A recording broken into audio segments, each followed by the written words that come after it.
Dito sa Papa Dudut Stories, ikaw ay hindi nag-iisa.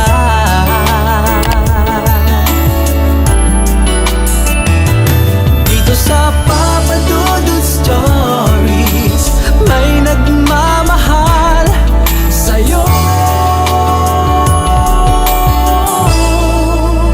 Papa Dudut Stories, Papa Dudut Stories. Sa lahat po ng mga nakatutok ngayon, huwag pong kalimutan mag-like, mag-share at mag-subscribe. Maraming salamat po sa inyong lahat.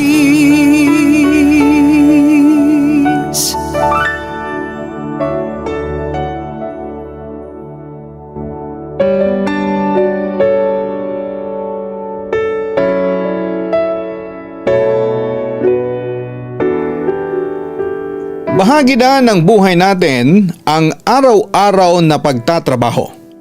Kahit na anong uri ng hanap buhay ay papasukin natin para lamang may mailaman sa sikmura at maibili ng pangangailangan natin. Hindi madali ang maghanap ng trabaho sa panahon ngayon, kaya kahit mahirap at kakarampot ang sweldo ay nagtitiis tayo para sa ating pamilya. Pero paano kung ang mapasukan mong trabaho ay magdadala din sa iyo sa kakaibang karanasan? Magagawa mo bang magtagal sa lugar na yon? Dear Papa Dudut, magandang gabi sa iyo at sa mga nakikinig sa iyong YouTube channel. Isa pala ako sa mga avid listener mo dito. Madalas ay eto lang ang libangan ko kapag nasa trabaho. Tawagin niyo na lamang ako sa pangalang Ann. Taga Pangasinan po pala ako, pero nakatira ako dito ngayon sa Tarlac. Kasama ko kasi ang live-in partner ko sa isang bahay, kaya dito na lamang din ako nanirahan. Nagtatrabaho po pala ako bilang tendera sa isang bakery dito lang din sa bayan ng Capas. 20 years old na po pala ako, pero wala pa kaming anak ng kinakasama ko. Ang totoo niyan ay sumama ako sa boyfriend ko kasi nakikita kong nahihirapan ang mga magulang ko sa pagbuhay sa aming magkakapatid.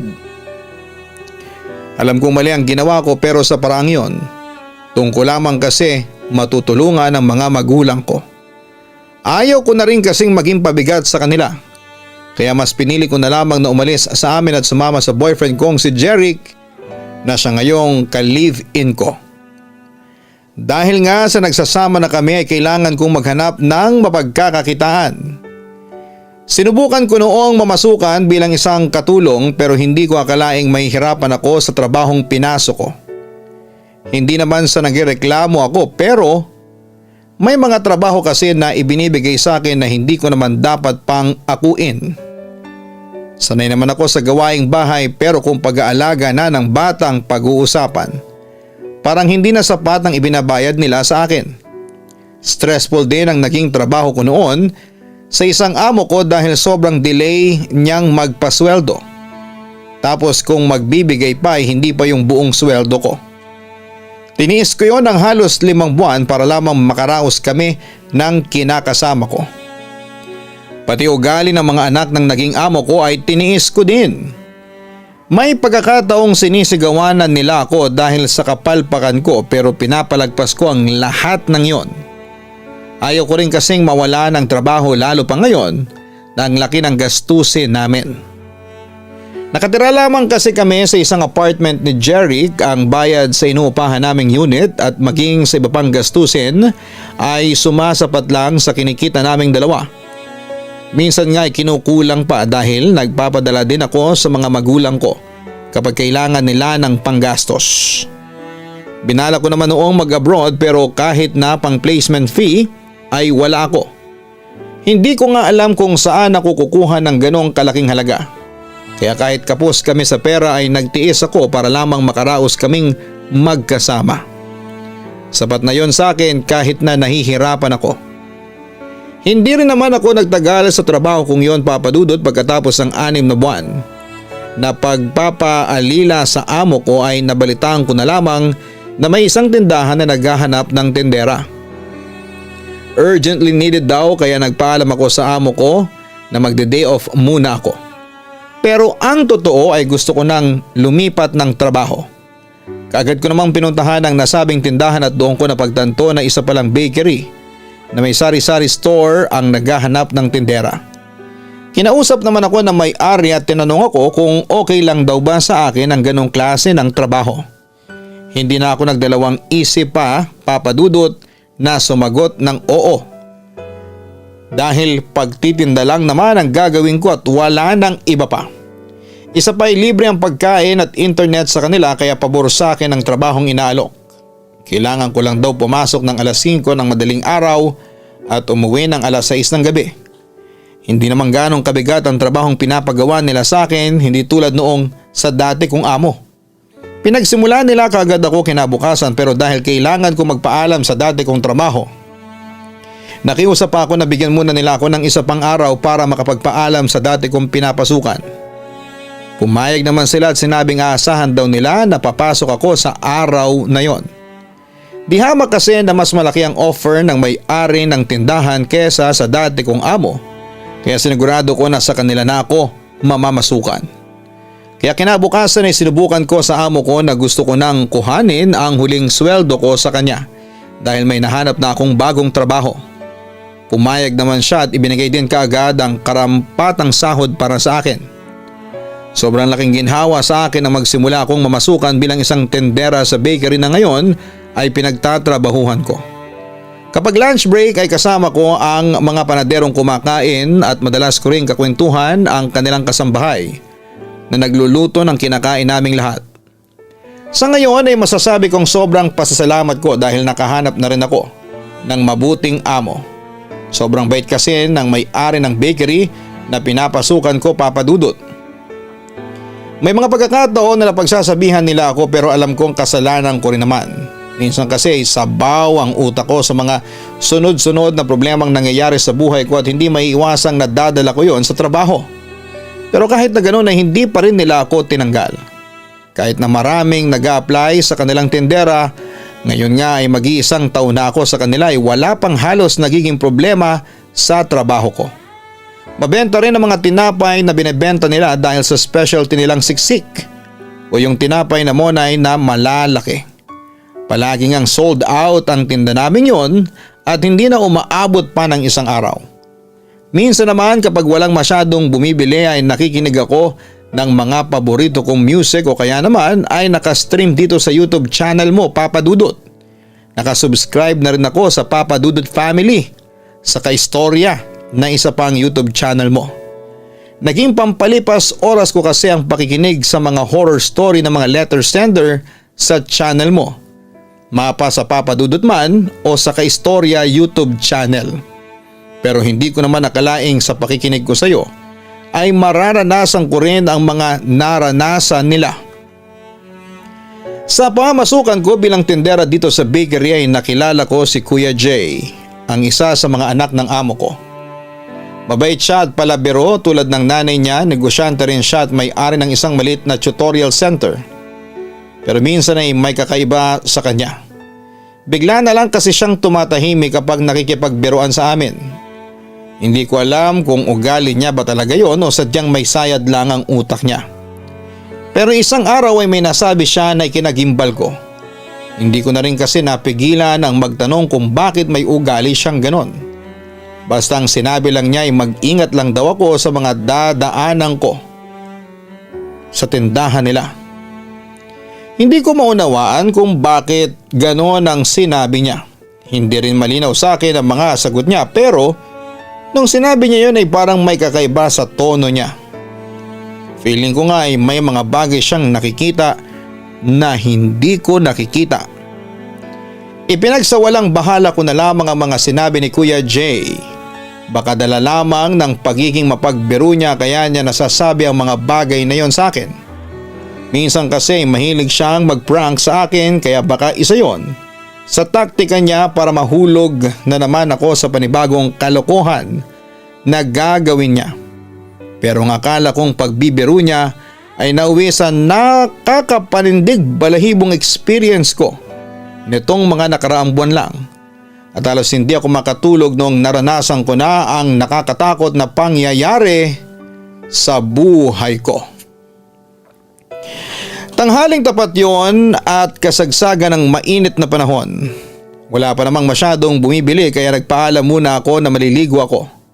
Meron kasi ritong CR na para lamang sa aming mga nagtatrabaho at pinapayagan naman ako ng amo ko na maligo doon. Abala ang mga panadero sa mga ginagawa nila habang absent naman noong araw na yon ang kasambahay ng amo namin. Habang nasa kalagitnaan ako ng paliligo ay may biglang kumatok sa pintuan ng banyo. 3 malalakas na katok ang narinig ko pero hindi ko pinansin. Baka kasi nagbibiro lang ang mga kasamahan kong panadero doon kaya binaliwala ko na lamang yon. Pero makalipas lamang ng ilang segundo ay muli na naman akong nakarinig ng malakas na pagkatok sa pinto. Dahil sa inis ko ay hindi na ako nakatiis. Nagtapis ako ng katawan at padabog na binuksan ang pinto ng banyo. Pero laking pagtataka ko na wala namang tao doon. Tumingin pa ako sa labas para lamang masigurado na wala ngang tao. Hindi ko maintindihan kung bakit bigla akong kinabahan ng mga oras na yon. Imposible rin namang ang mga panadero ang gumawa noon dahil sa layo ng gawa nila. Siguradong mahuhuli ko kagad ang gumawa noon dahil kailangan pa niyang tumakbo ng napakalayo para lamang makapagtago, Papa Dudut. Kaya imposibleng isa sa mga panadero ang gumawa ng bagay na yon sa akin. Itutuloy ko sana ang pagligo ko pero nang isarado ko ang pinto ng banyo ay biglang nagpatay-sindi naman ang ilaw nito. Nagsitaasan pa ang balahibo ko sa katawan nang may maaninag akong anino ng malaking tao sa sulok ng banyo at nakikita ko lang yon kapag namamatay ang ilaw. Pero nawawala din kapag nagbubukas. Hindi ako maaaring magkamali sa nakita ko. Sa pagkakatanda ko pa nga ay malaking katawan ng lalaki ang nakita ko ng mga oras na yon. Pero dahil madilim ay hindi ko maaninag ang kanyang itsura. Nagmamadali ako nagbihis at lumabas ng CR. Uminom kaagad ako ng tubig dahil pakiramdam ko ay mauubusan ako ng hininga sa sobrang kaba. Nang mahimasmasa naman ako ay kaagad akong nagtungo sa gawaan at tinanong ang mga panadero namin kung sino ang kumatok ng ilang beses sa banyo habang naliligo ako. Wala naman daw nagpupunta roon simula pa nung maligo ako dahil marami raw silang ginagawa ng mga oras na yon. Nung una ay hindi pa ako naniniwala dahil feeling ko ay isa sa kanila ang gusto akong pagtripan. Pero biglang dumating ang amo ko at sinabing wala naman daw umalis sa kanila simula pa kanina kaya laking pagtataka ko sa mga nangyari. Wala akong nagawa noon kundi ang baliwalain na lamang ang mga nangyari. Baka nga siguro ay guni-guni ko lamang yon dahil sa init ng panahon na nararanasan natin. Matapos nga yon, Papa Dudut, ay bumalik na ako sa pagbabantay ng tindahan at inabalan na lang ang sarili ko sa mga bumibili. Baka kasi sakaling mawala ang takot ko kapag ibang bagay na ang pinagkakabalahan ko. Pero mali pala ako sa pag-aakalang yun na ang huling kababalaghang mararanasan ko. Saktong dumating si Jeric sa bakery para sunduin ako ng gabing yon. Nang makapagpaalam na ako sa amo ko ay ikinuwento ko sa aking boyfriend na mga kakaibang nangyari sa akin habang naliligo ako sa banyo. Ang sabi lamang niya ay baka namamalik mata lamang daw ako sa mga nakita ko. Pero alam ko sa sarili ko na hindi lamang yon isang malikmata. Kitang-kita kasi ang itsura ng katawan ng malaking lalaki sa banyong yon. Kaya imposible talagang namamalikmata lamang ako ng mga oras na yon. Tinanong naman ako ni Jeric kung gusto ko pang magtrabaho sa bakery na yon dahil sa naramdaman kong takot. Pero hindi ko siya nasagot sa tanong niya. Ayaw ko kasing maghanap na naman ng bagong mapapasukan dahil okay na ako sa pinasukan kong trabaho. May hirapan na rin akong makahanap ng bagong mapapasukan dahil hindi naman ako nakapagtapos ng pag-aaral. Ayaw ko na rin sanang maging pabigat ulit sa mga magulang ko. Kaya kahit natatakot ako ay nagpatuloy na lamang ako sa trabaho. Pero kahit kailan ay hindi na ako naligo sa banyong yon simula na mangyari ang bagay na naranasan ko. Iniiwas ko na rin ang tingin ko sa loob ng banyo kapag nagagawi ako doon. Malapit lang kasi yon sa kusina kaya hindi ko na rin maiwasang mapasulyap kapag kukuha ako ng pagkain. Akala ko ay yun ang una at huling pagkakataon na mararanasan ko ang nakakapanindig balahibong pangyayari sa buhay ko. Pero hindi ko inaasahan ang mga sumunod na mga nangyari, Papa Dudut. Ilang linggo matapos ang mga nakakatakot na nangyari ay naging normal naman ang araw ko sa trabaho. Nawala na rin sa isipan ko ang mga weird na naranasan ko sa bakery.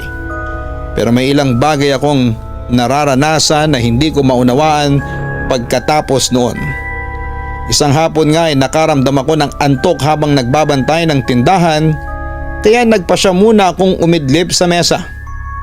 Maririnig ko rin naman kapag may bumibili, kaya kampante ako na hindi ko mapapabayaan ang aking trabaho sa mga oras na yon. Hindi ko na malaya na nakatulog na pala ako ng malalim sa kinakaupuan ko. Habang nasa mahimbing na pagtulog ay naramdaman ko na may kumakalabit sa akin. Hindi ko yon pinansin noong una dahil baka pusa lamang na nagawi sa tindahan. Pero bigla na lamang akong nagtaka nang makarinig ako ng boses ng bata kasabay ng pagkalabit sa akin. Akala ko nung una isa lamang sa mga kasamahan ko o tauhan ni Kuya Jay ang nangahas na pumasok sa tindahan at gusto lamang akong kulitin. Pero nang imulat ko ang aking mga mata ay wala akong nakitang bata sa harapan ko. Eksakto namang may isang babae ang bumibili ng mga oras na yon, kaya agad akong tumayo para pagsilbihan siya. Pero dahil sa pagtataka ay hindi ko na rin napigilang magtanong sa babaeng bumibili kung may nakita siyang bata sa harapan ko na ginigising ako. Wala naman daw siyang nakita at baka daw siya ang narinig ko noong oras na yon dahil kanina pa siyang tinatawag ako para bumili. Humingi na lamang ako ng pasensya sa babae bago ito umalis. Napaisip ako sa panibagong kababalaghang nangyari sa akin, Papa Dudut. Malinaw pa naman ang pandinig ko at sigurado akong boses ng bata ang narinig ko ng mga oras na yon. Isa pa'y ramdam ko ang bawat kalabit na ginagawa sa akin ng kung sino mang gumigising sa akin. Kaya sigurado ako na may taong malapit sa akin nang mangyari ang bagay na yon. Imposible ang babaeng bumili ng tinapay ang kumakalabit sa akin dahil halos 1 metro ang layo ng labas ng tindahan sa kinakaupuan ko. Hindi ko na rin talaga maunawaan ang sarili ko ng mga panahong yon, kaya hanggang sa paglabas ko ng tindahan ay hindi ko magawang makapagsalita. Eksakto namang kakatapos lang ng tutorial session ni Kuya Jay ng mga oras na yon, kaya pumunta ako sa kanya para kausapin siya at ikwento ang mga bagay na naranasan ko. Akala ko nung unay nagbibiro lamang siya kapag tumatahimik sa gitna ng aming pagkwekwentuhan. Pero hindi ko alam na kaya pala niya ginagawa yun ay dahil may mga kaluluwang bigla na lamang lilitaw sa paningin niya nang hindi niya inaasahan. Hindi niya lang sinasabi yon sa akin dahil ayaw niyang matakot ako at maging dahilan pa para mag-resign sa trabaho. Pero pinaalalahanan naman niya ako na hindi ko raw dapat katakutan ang mga ganong bagay dahil palagi niyang sinasabi sa akin na mas matakot daw ako sa buhay kesa sa mga patay.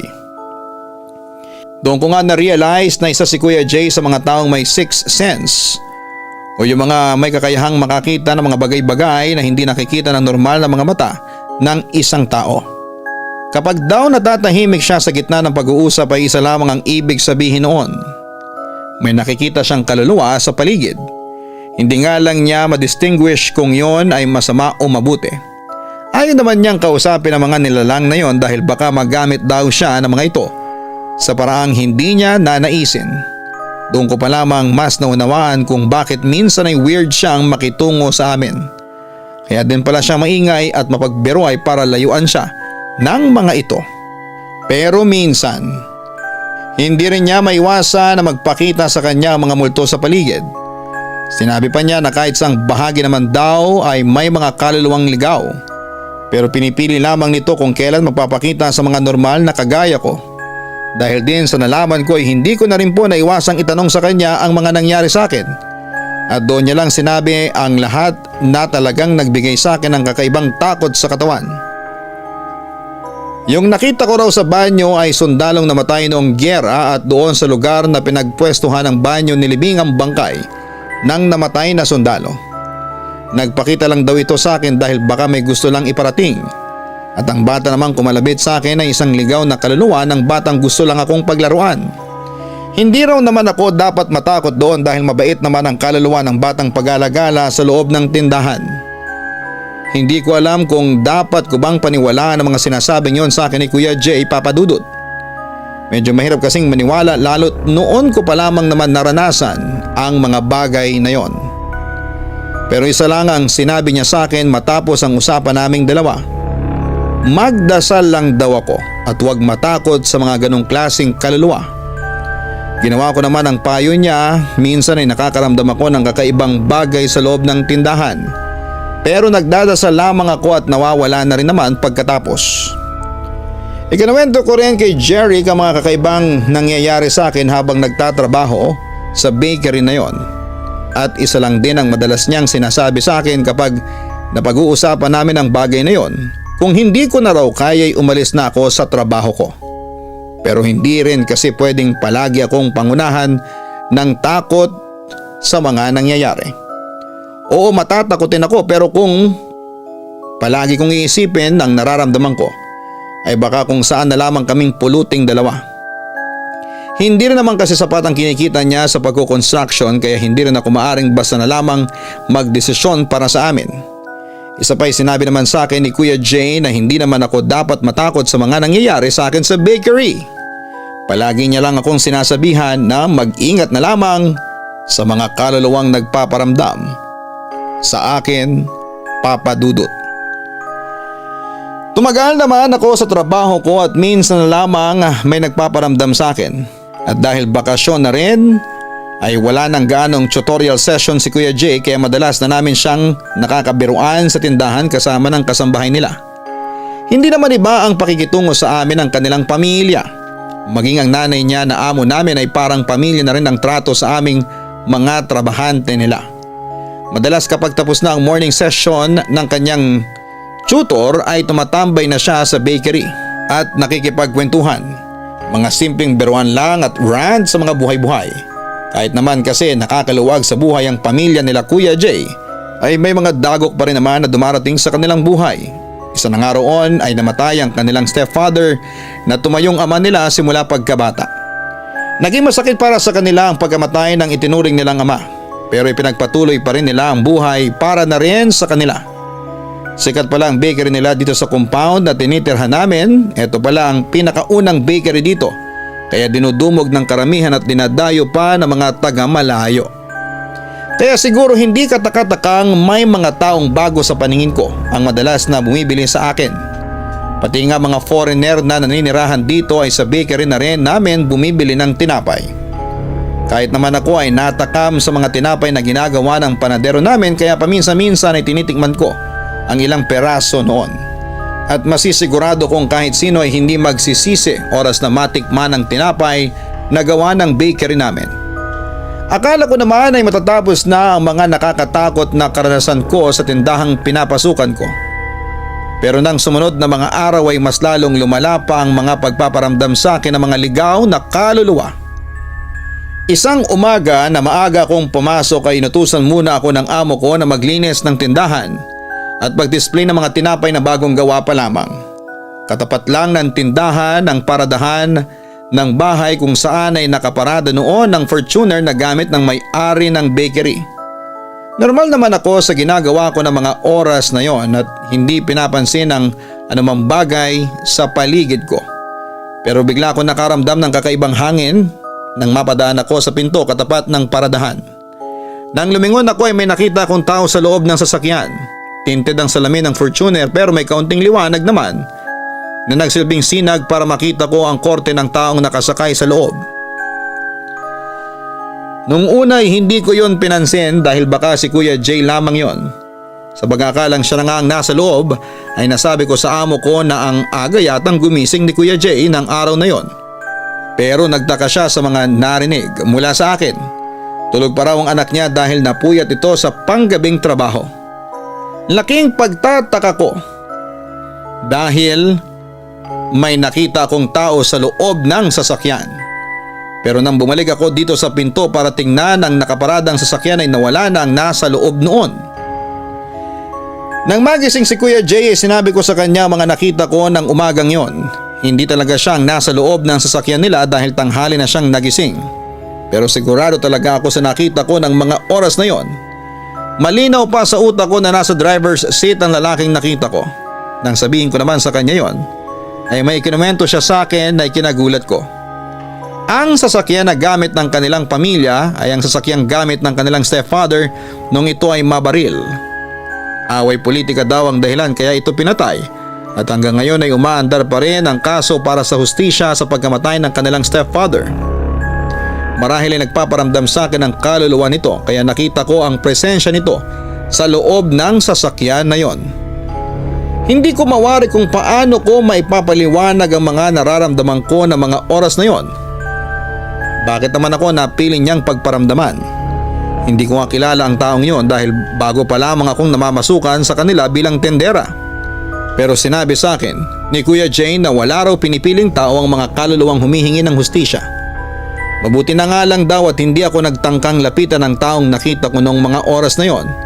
Dahil kung nagkataon ay baka triple pang maramdaman kong takot kapag nangyari nga ang bagay na yon. Hindi ko rin naman siguro magagawang iwasan ang mga bagay na yon dahil tulad nga ng sinabi niya, Papa Dudut. Kahit sang lugar ay may mga kaluluwang pag-alagala.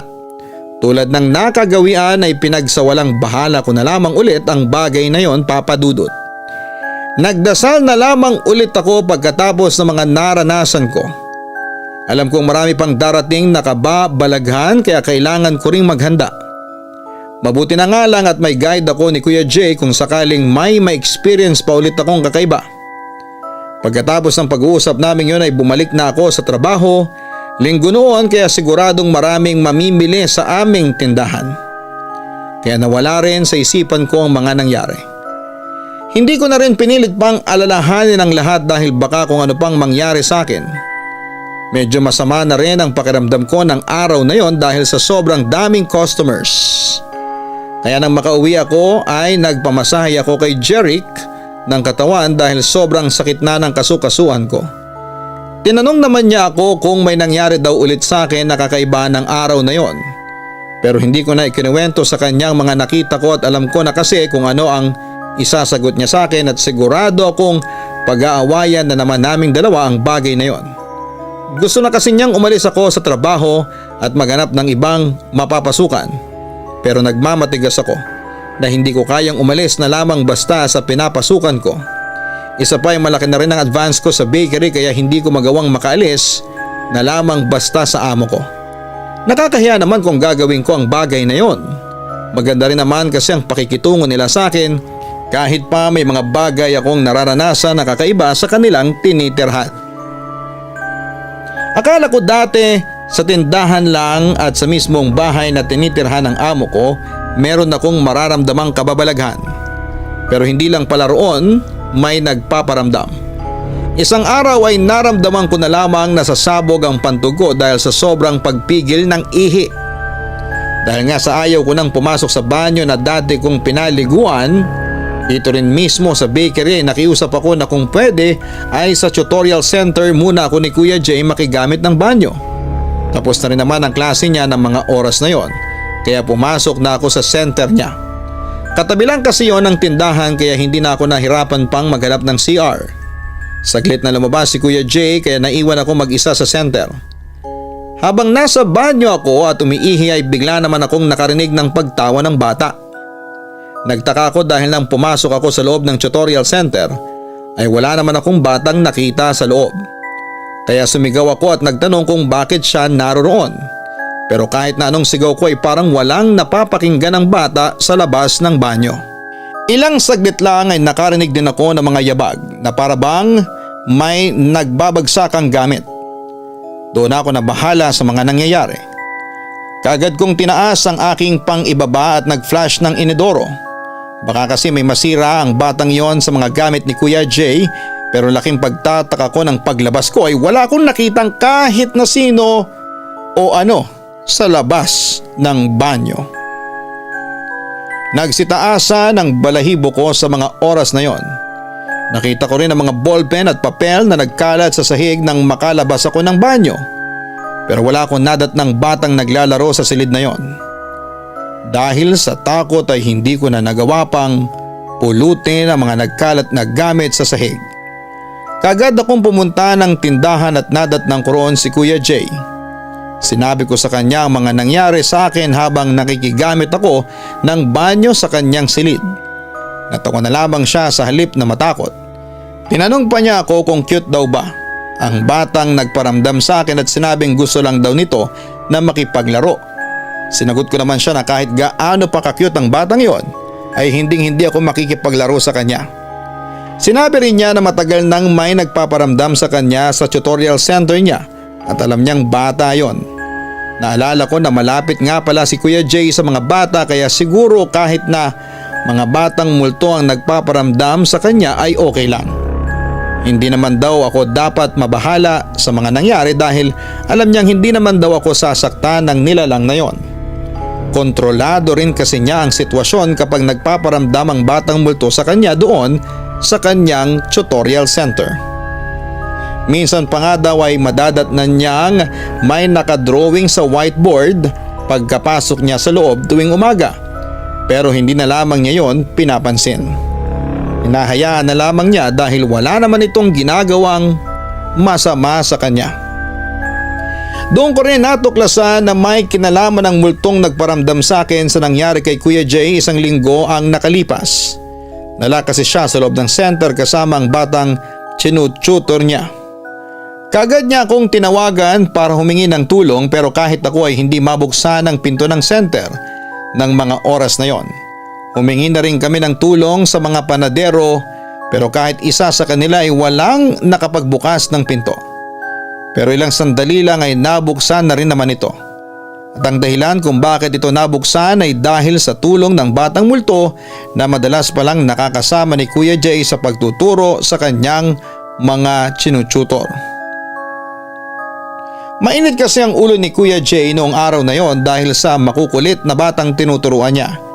Nakita niya na nagagalit ang batang multo sa mga estudyante niya kaya ito mismo ang gumawa ng paraan para parusahan ang mga batang kanyang tinuturuan. Ang ginawa niya ay kumalma lamang at pinakiramdaman lang daw niya ang batang multong nasa tabi lang niya. Hanggang sa ilang saglit lang ay tuluyan nang nabuksan ang pinto at nakalabas sila sa silid ng center. Balak pa sana naming sirain ang doorknob noon pero pinigilan niya kami at pinaghintay. Hindi niya raw alam kung paano yon nagawa ng kaluluwa ng batang nagbabantay sa kanya sa loob ng center. Pero alam niya na may kapilyuhan ng batang yon na nagbabantay sa kanya. Papa Dudut, marami pang kamamalaghang nangyari sa akin habang nasa trabaho ako. Pero nasanay na lamang po ako doon. Palagi na lamang ako nagdarasal kapag nakakaramdam ng kakaiba sa paligid ko at nawawala din naman pagkaraan. Naging kampante na lamang ako sa ginawa kong trabaho dahil alam kong ginagabayan ako palagi ng Diyos kahit saan man ako magpunta. Hindi ko alam kung ilan bang nakakatakot na karanasan ang may experience ko bilang tindera sa tindahang pinapasukan ko. Pero ang mahalaga sa akin ngayon ay ligtas ako at nakakaraos kami ni Jeric sa araw-araw naming pamumuhay. Alam kong ang iba sa mga nakikinig sa inyo ay hindi naniniwala sa kwentong binabasa ninyo sa inyong YouTube channel pero itong kwento ko ay totoong nangyari. Batid ko rin naman na hindi lang ako ang nakaranas ng ganitong klaseng experience sa buhay ko. Pero isa lamang ang may papayo ko sa lahat ng mga taong hindi kayang harapin ang takot nila sa mga nilalang na hindi nakikita. Palagi ninyong unahan ng dasal ang mga bagay na nararanasan ninyo. Nakakatakot man yan o hindi. Sa ngayon nga tindera pa rin po ako sa bakery na pinapasukan ko at wala naman akong nagiging problema maliban na nga lang sa mga kakaibang pagpaparamdam sa akin ng mga nilalang na hindi ko nakikita. Sa palagay ko nga ay magtatagal pa ako dito hanggang sa magkaanak na kami ni Jeric. Hanggang dito na lamang po at maraming salamat sa pagbabasa ng liham ko. More power to you Papa Dudut, sana po ay marami pa kaming mapakinggang kwento sa YouTube channel mo.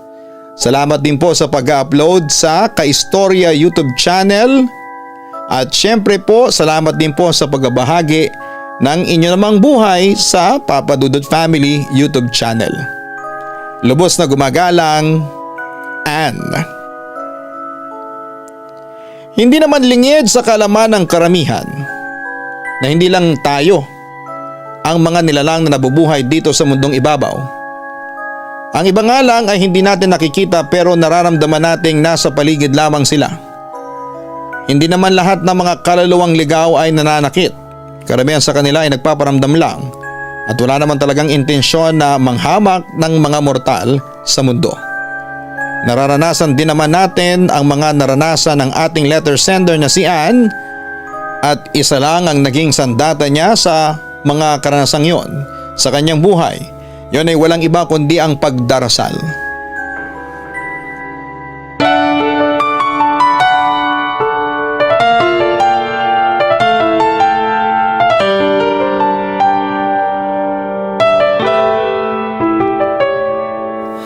Ang buhay ay mahiwaga,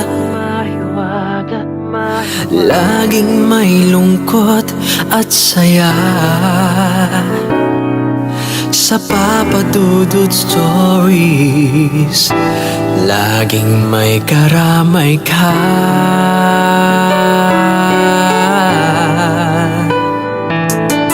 Mga problemang kaibigan, dito ay pakikinggan ka. Sa Papa Dudut Stories, kami ay iyong kasama. Dito sa Papa Dudut Stories, ikaw ay hindi nag-iisa.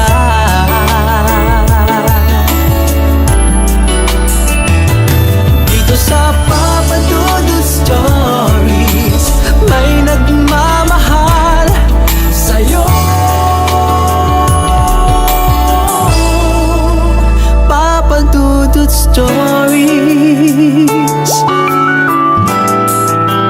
Papa Dudut Stories, Papa Dudut Stories. Hello mga ka-online, ako po ang inyong si Papa Dudut.